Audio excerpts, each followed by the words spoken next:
दोस्तों, कहा जाता है need is the mother of invention, यानी कि आवश्यकता ही आविष्कार की जननी है। और ऐसा ही हमें कुछ कंप्यूटर के इन्वेंशन के साथ भी देखने को मिलता है। आज हम जिस कंप्यूटर को देख रहे हैं उसकी खोज सालों पहले मैथमेटिकल ऑपरेशंस के लिए किया गया था। हालांकि समय समय पर जरूरतों के अनुसार वैज्ञानिकों और इंजीनियर्स ने इसमें ढेर सारे चेंजेस किए, जिसका रिजल्ट आज आप खुद अपनी आंखों से देख ही सकते हैं। पहले जो कंप्यूटर एक कमरे के साइज के हुआ करते थे, आज वह 24 इंच के स्क्रीन में सिमट के रह चुके हैं। हालांकि साइज में भले ही ये काफी छोटे हो चुके हैं, पर अगर यूजेस की बात करें तो इनका इस्तेमाल अब पहले से कई गुना ज्यादा होने लगा है।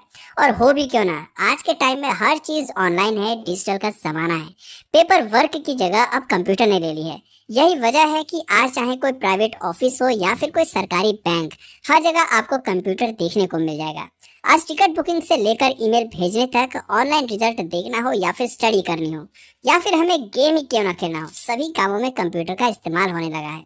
इनफैक्ट अमेरिका और जापान जैसे देशों का विकास के पीछे भी मेन रीजन कंप्यूटर ही है। वैसे दोस्तों, कंप्यूटर का इस्तेमाल तो आप सभी करते होंगे, पर क्या आपने कभी ये सोचा है कि दुनिया का पहला कंप्यूटर कौन सा था, उसे किसने बनाया था, और सबसे जरूरी बात कि कंप्यूटर कब और कौन लेकर आया था। वैसे मैं गारंटी के साथ कह सकता हूँ कि आप में से ज्यादातर लोगों को भारत के कंप्यूटर की हिस्ट्री पता नहीं होगी। वैसे अगर मैं सही कह रहा हूँ तो आपसे रिक्वेस्ट है कि आप इस वीडियो में एंड तक बने रहें, ताकि आप उस नॉलेज को हासिल कर सकें जिससे अभी भी बहुत से लोग अनजान हैं। दोस्तों, सबसे पहले तो आप ये जान लीजिए कि कंप्यूटर का इतिहास आज से लगभग 3000 साल पुराना है। जी हाँ, 3000 साल पुराना। दरअसल 300 बीसी में चीन में बेबीलोनियंस द्वारा एक मशीन बनाई गई थी जिसका नाम एबेकस था। ये लकड़ी का एक फ्रेमवर्क था जिसमें दो वायर लगे होते थे। ये दोनों ही वायर एक दूसरे के पैरेलल होते थे, और इन वायर के ऊपर बेड के शेप के कुछ स्ट्रक्चर्स लगे होते थे जिनका यूज कैलकुलेशन करने के लिए किया जाता था। इनकी यूटिलिटी को देखते हुए आज के समय में एबेकस का यूज स्कूल में बच्चों को काउंटिंग सिखाने के लिए किया जाता है। दोस्तों, एबेकस के बाद अलग अलग समय में अलग अलग वैज्ञानिकों ने अपनी जरूरत के अनुसार डिफरेंट टाइप्स के कैलकुलेटिंग डिवाइसेस बनाए। पर अगर डिजिटल कंप्यूटर की बात करें तो इसे बनाने का श्रेय फ्रांस के ग्रेट मैथमेटिशियन ब्लेसी पास्कल को जाता है। उनके द्वारा 1642 में डिजिटल कंप्यूटर का इन्वेंशन किया गया था, जिसमें नंबर लगे होते थे और उन नंबर्स को डायल करने पर किसी भी नंबर्स को आपस में ऐड किया जा सकता था। इस कंप्यूटर का इस्तेमाल एक कैलकुलेटर के रूप में किया जाता था। दोस्तों, डिजिटल कंप्यूटर के बाद बारी थी मैकेनिकल कंप्यूटर के इन्वेंशन की, और इसका इन्वेंशन साल 1822 में चार्ल्स बेबेज के द्वारा किया गया था। चार्ल्स बेबेज ने अपने इस डिवाइस को सिंपल कैलकुलेशन करने के लिए बनाया था। ये स्टीम से चलने वाली एक तरह की कैलकुलेटिंग डिवाइस थी। इस डिवाइस को बनाने के बाद 1830 में चार्ल्स बेबेज ने एक और कैलकुलेटिंग डिवाइस बनाई, जिसे उन्होंने डिफरेंशियल इंजन का नाम दिया। डिफरेंशियल इंजन की हेल्प से ही सभी तरह के मैथमेटिकल ऑपरेशंस किए जा सकते थे। पर चार्ल्स बाबेज अपनी इस डिवाइस को और भी ज्यादा एडवांस बनाना चाहते थे, और इसीलिए वो लगातार रात दिन एक करके उस पर काम करते रहे। लेकिन शायद होने को कुछ और ही मंजूर था। 79 साल की एज में 1871 में चार्ल्स बेबेज की अचानक मौत हो जाती है। चार्ल्स बेबेज के मरने के 40 साल बाद 1888 में चार्ल्स बेबेज के बेटे हेनरी बेबेज अपने पिता के काम को आगे बढ़ाते हैं और 1937 में पहला जनरल मैकेनिकल कंप्यूटर बनाकर तैयार कर देते हैं, जिसका नाम एनालिटिकल इंजन रखा गया। दोस्तों, ये कंप्यूटर अब तक के बनाए गए सभी कंप्यूटर से अलग और खास था। ये लगभग हर तरह की मैथमेटिकल प्रॉब्लम्स को सॉल्व कर सकता था। इसके अलावा ये कंप्यूटर इंफॉर्मेशंस को परमानेंट मेमोरी के रूप में स्टोर भी कर सकता था। यानी ये कंप्यूटर पूरी तरह मॉडर्न टेक्नोलॉजी से इक्विप था। आगे चलकर इसी को आधार बनाकर मॉडर्न कंप्यूटर्स का विकास हुआ। यही वजह है कि चार्ल्स बेबेज को फादर ऑफ कंप्यूटर कहा जाता है। दोस्तों, कंप्यूटर के इतिहास का पहला इलेक्ट्रॉनिक कंप्यूटर एबीसी है। एबीसी यानी अतानासॉफ बेनरी कंप्यूटर। इस कंप्यूटर को लोवा स्टेट यूनिवर्सिटी के physics professor doctor John Vincent Atanasoff ने अपने ग्रेजुएट स्टूडेंट क्लिफोर्ड बेनरी के साथ मिलकर बनाया था। दोस्तों, कंप्यूटर के इतिहास में क्रांति लाने वाला कंप्यूटर ENIAC है। ENIAC यानी electronic numerical integrator and computer. अगर आप नाम से नहीं समझ पा रहे हैं तो मैं आपको बता दूं, ENIAC दुनिया का पहला programmable electronic general purpose digital computer है, जिसे 1945 में बनाया गया था। इस कंप्यूटर को डिजाइन करने और बनाने का काम यूएस आर्मी ने किया था, इसलिए सबसे पहले इस कंप्यूटर को यूएस आर्मी के लिए इस्तेमाल में लाया गया था। ये कंप्यूटर बड़े से बड़ा न्यूमेरिकल प्रॉब्लम सॉल्व करने में कैपेबल था। इसमें प्रोग्रामिंग के थ्रू चेंजेस भी किए जा सकते थे। ENISC अपने समय में उन कैलकुलेशंस को 30 सेकंड में पूरा कर देता था, जो कि उस समय एक आम इंसान को करने में 20 घंटे लगते थे। ENISC की इस खूबी ने उसे अपने समय में काफी पॉपुलैरिटी दिलाई। हालांकि ENISC की एक कमी भी थी, इसका वेट और साइज दोनों ही काफी बड़ा था।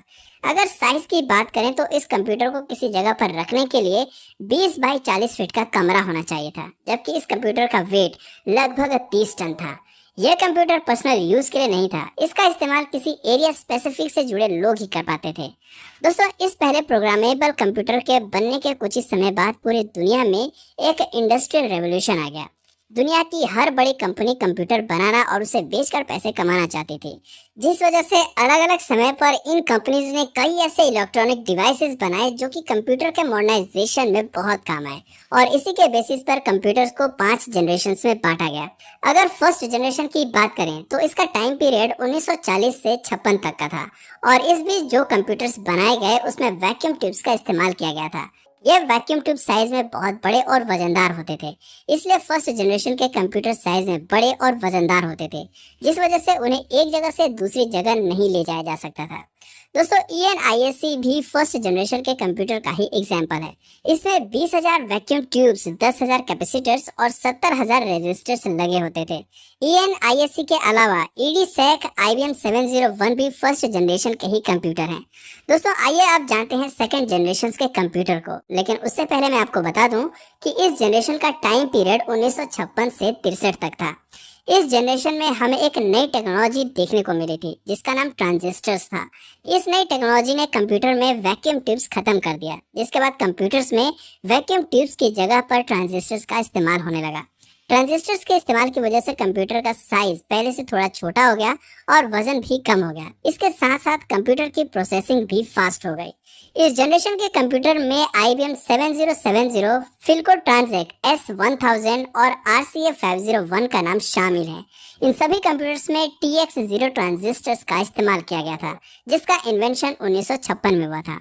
1956 से 1963 तक इस तरह के कंप्यूटर काफी इस्तेमाल में लाए गए। लेकिन 1964 में एक और नई टेक्नोलॉजी सामने आती है, जिसे थर्ड जनरेशन की शुरुआत माना जाता है। यह नई टेक्नोलॉजी IC यानी कि इंटीग्रेटेड सर्किट का था, जिसने कंप्यूटर से ट्रांजिस्टर्स का काम खत्म कर दिया। इससे कंप्यूटर का साइज और छोटा हो गया, और साथ ही ये सेकंड जनरेशन के कंप्यूटर से और भी ज्यादा फास्ट कैलकुलेशन करने लगा। दोस्तों, IC के इन्वेंशन के बाद से दुनिया में कंप्यूटर का रूप ही बदल गया, और इसका अंदाजा आप इस बात से लगा सकते हैं कि आज भी ICs का इस्तेमाल कंप्यूटर में किया जाता है, और इसी तरह से थर्ड जनरेशन को गोल्डन जनरेशन का नाम दे दिया जाता है। दोस्तों, थर्ड जनरेशन के बाद 1972 से फोर्थ जनरेशन की शुरुआत होती है। इस जनरेशन का महत्व इसलिए भी बढ़ जाता है क्योंकि इसमें कंप्यूटर्स एक बड़े कमरे से निकलकर लोगों के डेस्क तक आ गए थे। दरअसल इसी जनरेशन में माइक्रो प्रोसेसर का इन्वेंशन हुआ, जिसने कंप्यूटर को सुपर फास्ट के साथ साथ कॉम्पैक्ट और डेस्कटॉप तक ला दिया, जिस वजह से आम इंसान भी अब बहुत ही आराम से इसे खरीद सकते थे और उसका यूज कर सकते थे। इस जनरेशन के कुछ मेन कंप्यूटर्स में अल्टेर 8800, IBM 5100 और मिक्राल का नाम आता है। दोस्तों, इसके बाद आता है फिफ्थ जनरेशन। ये जनरेशन कंप्यूटर के युग का सबसे मॉडर्न जनरेशन है, जिसकी शुरुआत हुई है साल 2010 में, लेकिन ये अभी भी चल रही है और शायद आगे भी चलती जाएगी, क्योंकि इस जनरेशन के कंप्यूटर में AI यानी कि आर्टिफिशियल इंटेलिजेंस का इस्तेमाल किया जाता है। और AI कितना पावरफुल है इसके बारे में तो आप सभी जानते ही होंगे। AI के आने के बाद से इंसान अपने लैंग्वेज में कंप्यूटर से बात कर सकता है, उसे जिस तरीके से चाहे इस्तेमाल कर सकता है। कोर्टाना, सिरी, एलेक्सा जैसे AI टेक्नोलॉजीज हमें इसी युग के कंप्यूटर में देखने को मिलते हैं। दोस्तों, अब आइए हम अपने आखिरी सवाल पर आते हैं, जिसका जवाब जानना हमारे लिए सबसे ज्यादा जरूरी हो जाता है, क्योंकि ये सवाल हमारे देश से जुड़ा हुआ है। हमारे देश भारत में कंप्यूटर कब और कौन लेकर आया था? दोस्तों, भारत में कंप्यूटर युग का आरंभ साल 1952 से माना जाता है, क्योंकि इसी साल भारत में पहला कंप्यूटर द्विजेश दत्ता मजूमदार द्वारा कोलकाता के इंडियन स्टैटिकल इंस्टीट्यूट में लगाया गया था। इसके बाद बेंगलुरु में भी भारतीय विज्ञान संस्थान में इसी तरह के एनालॉग कंप्यूटर लगाए गए। पर दोस्तों, अगर सही मायने में देखा जाए तो भारत में कंप्यूटर युग की शुरुआत 1956 में हुई, क्योंकि इसी साल भारत में पहला डिजिटल कंप्यूटर लाया गया था, जिसका नाम HEC2M था। HEC2M कंप्यूटर को इंग्लैंड में बनाया गया था। इसे ब्रिटिश इंजीनियर और फिजिसिस्ट एंड्रयू डोनाल्ड बूथ ने बनाया था। इस कंप्यूटर की कीमत उस समय इंडियन करेंसी में 10 लाख रुपए थी। इस कंप्यूटर की लेंथ 10 फीट, विड्थ 7 फीट और हाइट 6 फीट थी। इस कंप्यूटर को भी कोलकाता के भारतीय विज्ञान संस्थान के अंदर लगाया गया था। ये भारत का पहला इलेक्ट्रॉनिक बेस्ड कंप्यूटर था और इस तरह के कंप्यूटर का इस्तेमाल जियोग्राफिकल कैलकुलेशंस और साइंटिफिक वर्क्स के लिए किया जाता था। जिस समय इस कंप्यूटर को भारत में लगाया गया था, उस समय भारत जापान के बाद एशिया का दूसरा देश बन गया था जो इस तरह की कंप्यूटर टेक्नोलॉजी का इस्तेमाल कर रहा था। दरअसल HEC2M नामक इस कंप्यूटर में इनपुट और आउटपुट के लिए पंच कार्ड का उपयोग किया गया था। हालांकि आगे चलकर इसमें प्रिंटर को भी जोड़ दिया गया। दोस्तों, HEC2M के बाद साल 1958 में एक और कंप्यूटर भारत में लाया गया। भारत ने इस कंप्यूटर को रूस से खरीदा था, जो आकार में HEC2M से भी बड़ा था। इस कंप्यूटर का नाम यूरल था। भारत में HEC2M और यूरल दोनों ही कंप्यूटर का इस्तेमाल साल 1964 तक किया गया था। इसके बाद भारत में IBM कंपनी के द्वारा बनाया गया कंप्यूटर IBM 1401 को कोलकाता के इंडियन स्टैटिस्टिकल इंस्टीट्यूट में लगाया गया। ये एक प्रकार का डेटा प्रोसेसिंग कंप्यूटर सिस्टम था। इस कंप्यूटर सिस्टम को IBM कंपनी ने साल 1959 में बनाया था और बनने के 5 साल बाद ही इसे भारत में लगा दिया गया। दोस्तों, साल 1966 तक भारत में जो भी कंप्यूटर इस्तेमाल में किए गए वो सब विदेशों से खरीदे गए थे।